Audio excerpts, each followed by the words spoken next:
পরিস্থিতি, এবং তারাও বলা চলে যান হাতে নিয়ে ওখানে আছে, যে কোনো সময় তারাও তো মারা যাচ্ছে কিছু ক্ষেত্রে। তাহলে তারা তো আমাদের দেশের সার্বভৌমত্বকে প্রোটেক্ট করার জন্য আছে, দেশের স্বাধীনতাকে সুরক্ষিত করার জন্য ওখানে আছে। সেখানে যদি তাদের কোনো বাড়াবাড়ি থাকে কোনো জায়গায়, সেটা নিয়ে দাবি তোলা যেতে পারে ওখানের যারা ভুক্তভোগী, কিন্তু সেটা না করে যারা সেনাবাহিনীকে পাহাড় থেকে তুলে আনার কথা বলে, এইটা তো ইন্টেনশনাল।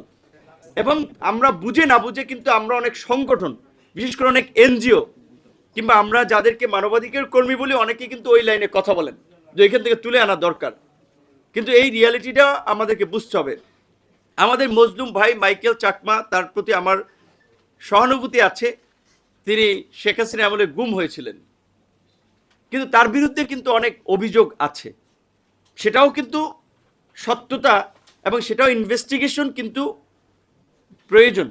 যদি তিনি এই ধরনের কোনো কর্মকাণ্ডে জড়িত থাকেন, তাহলে সেটা তো রাষ্ট্রীয় আইনে বিচার হবে। কিন্তু তাকে সেটা আবার না করে শুধুমাত্র একজন মজলুম হলেই তাকে হিরো বানিয়ে দেওয়া যাবে না। আজকে এই পার্বত্য চট্টগ্রামে যে সমস্ত, বিশেষ করে এই জেএসএস, ইউপিডিএফ, এরকম আরও যারা আছে, তারা আলোচনায় বসুক তাদের দাবি দেওয়া থাকলে।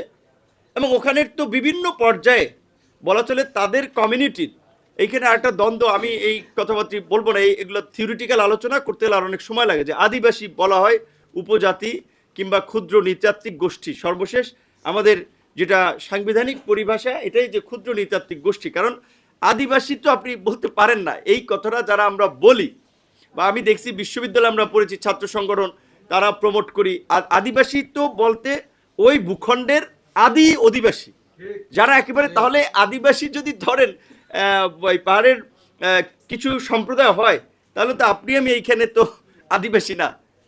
এটার অনেক ধরনের মানে কমপ্লেক্সিটি কিন্তু আছে। ইউএনের পরবর্তীতে মানে বিভিন্ন ইস্যু থেকে শুরু করে আন্তর্জাতিক দেশ অনেক প্রেক্ষাপট আছে।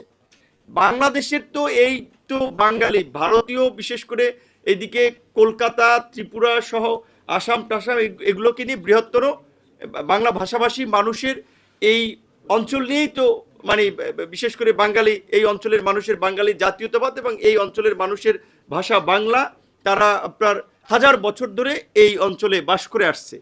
সেখান থেকে স্বাভাবিকভাবেই বিভিন্নভাবে বিভিন্ন এই ক্ষুদ্র নৃতাত্ত্বিক গোষ্ঠীর আগমন হয়েছে। কেউ পাহাড়ে বাস করছে, কেউ সমতলে। যেমন আমার কলাপাড়ায়, পটুয়াখালীর কলাপাড়ায় আছে আপনার এই যে ক্ষুদ্র নৃতাত্ত্বিক গোষ্ঠীর কিছু সম্প্রদায় আছে, রাখাইন আছে। এখন তাহলে রাখাইন অল্প পিপল, এবং তারপরে যে নৌকায় থাকে মান্তা সম্প্রদায় বলে, তারা তো যারা মান্তা সম্প্রদায় তারা যাযাবর। এখন কয়েকদিন পরে যদি তাগরেও আদিবাসী বলেন, তাহলে তো এলাকার অন্য মানুষকে উৎখাত করে তাদেরকে আপনার স্থান দেওয়া উচিত। তারা নৌকায় থাকতেছে।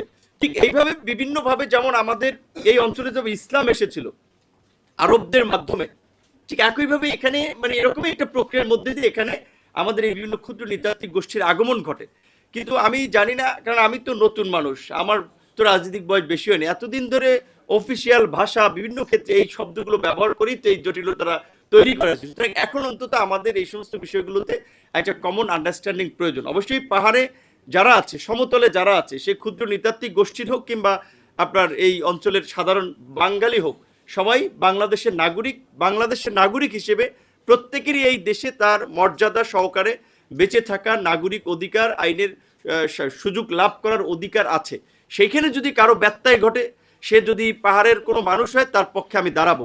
কিন্তু এই পাহাড়ি বাঙালি এই বিভেদ এবং এই সংকটকে জিয়ে রেখে, যেটা আমাদের এই থয়েনচিং চাক বলল, যে নেতা তার মেয়ে বা নাতি পড়াইছে অস্ট্রেলিয়াতে,